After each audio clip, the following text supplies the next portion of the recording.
2024 लोकसभा चुनाव से पहले बीजेपी ने इस बार बड़ा मास्टर स्ट्रोक खेला है। पहले राम मंदिर, उसके बाद यूसीसी और अब सीएए का ऐलान कर दिया है।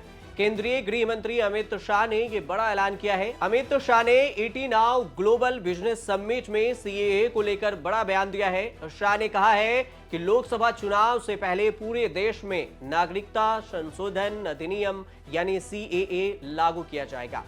मैं साफ कर देना चाहता हूं कि सीएए किसी भी व्यक्ति की नागरिकता नहीं छीनेगा।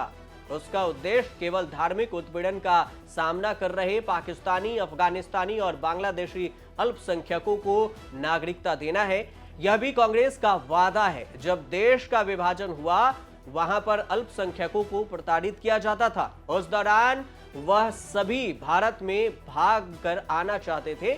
तब कांग्रेस ने कहा था कि आप यहां आइए, आपको यहां नागरिकता दी जाएगी। हमारे मुस्लिम भाइयों को सीएए को लेकर गुमराह किया जा रहा है और भड़काया जा रहा है।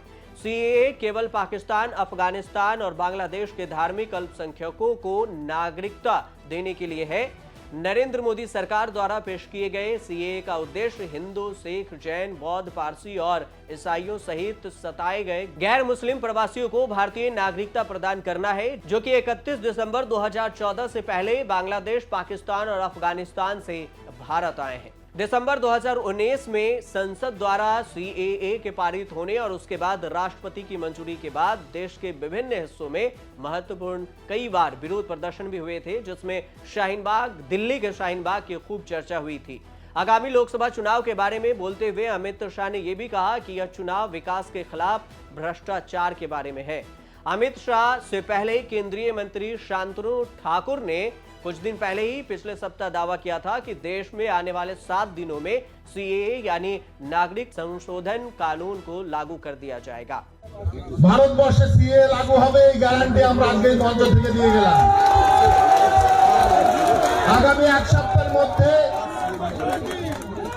ভারতবর্ষ, পশ্চিমবঙ্গ সহ ভারতবর্ষের প্রত্যেকটা স্টেটে সিএ लागू হবে এবং সেটা আপনারা দেখবেন। আজকে সেই গ্যারান্টি এই মঞ্চ থেকে দিয়ে যাচ্ছি।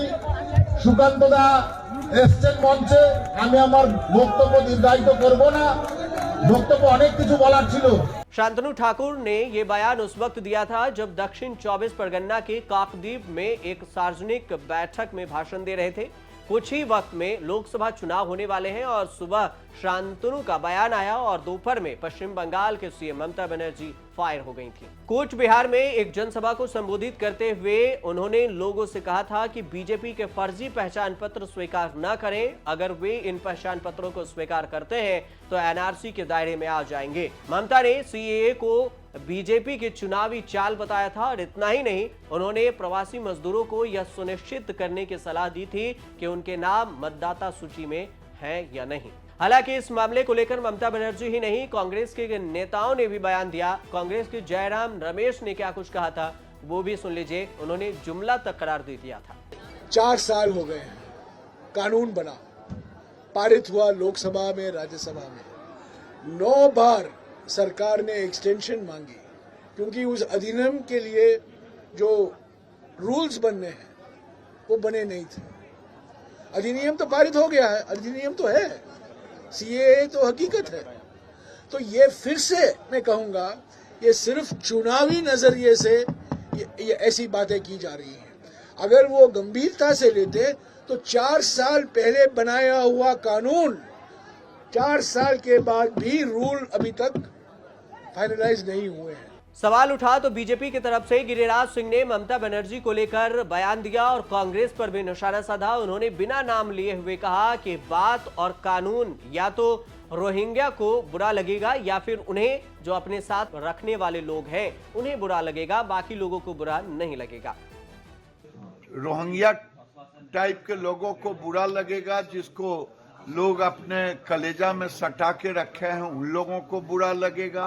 अगर ये नागरिकता कानून नहीं बनेगा तो पूरे दुनिया से हिंदू को मार काट, गैर मुस्लिम बांग्लादेश से देखिए आए थे सिख भाई। अगर कानून नहीं बने तो क्या होगा?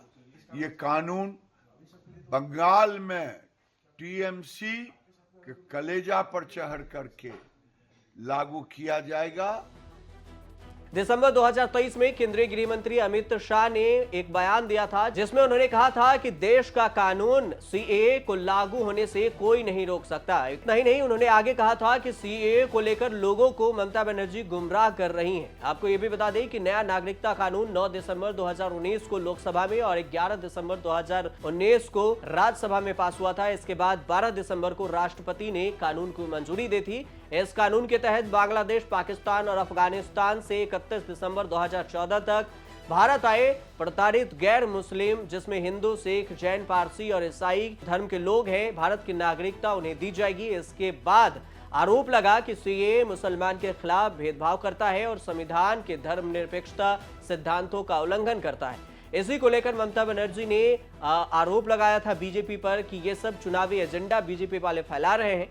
ममता बनर्जी ने भी घोषणा की थी कि बंगाल में सीएए, एनपीआर और एनआरसी की अनुमति नहीं देगी। उन्होंने 2020 में बंगाल में सीएए के खिलाफ प्रस्ताव भी पारित किया था। इस कानून के खिलाफ हजारों लोग, जब ये कानून लाया गया था तो सड़क पर लोग उतरे थे। राजधानी दिल्ली से लेकर दूसरे राज्य में भी विरोध प्रदर्शन हुआ था, फिर हिंसा की तस्वीरें भी सामने आई थी। अब देखना यह होगा कि चुनाव से पहले, लोकसभा चुनाव से पहले सीएए देश में लागू हो जाता है या फिर नहीं। आप देखते रहिए न्यूज़ तक।